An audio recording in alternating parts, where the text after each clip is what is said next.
ગુજરાતમાં ઉનાળાની ઋતુની શરૂઆત થઈ ચૂકી છે, ત્યારે કાળઝાળ ગરમી વચ્ચે ધારી ગીર પૂર્વ વન વિભાગ દ્વારા સિંહો અને વન્ય પ્રાણીઓ માટે 250 જેટલા પાણીના પોઈન્ટ ઊભા કરવામાં આવ્યા છે.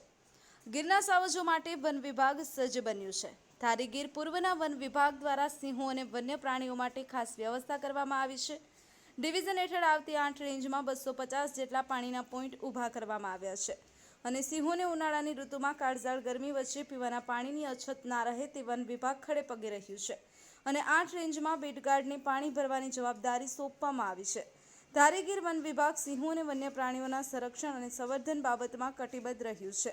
આ સમગ્ર બાબતે ડીસીએફ વિકાસ યાદવ દ્વારા માહિતી આપવામાં આવી હતી. Virji Siyal, Mahadev Times news.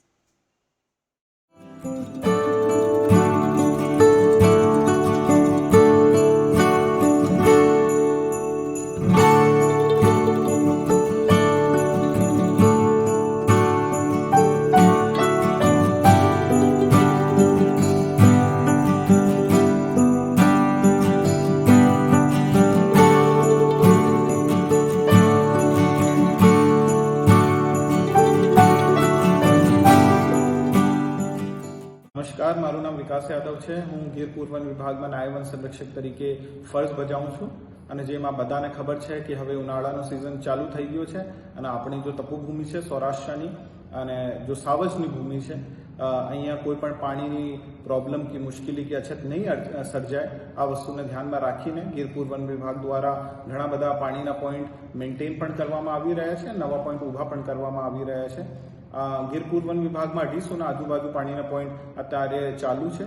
આમાં મોટે ભાગે આપણી જો નવીન ઉર્જા છે, આપણી સૌર ઉર્જા છે, સોલર પાવર જેમને કહેવાય, સોલર આધારિત પાણીના પોઈન્ટો છે.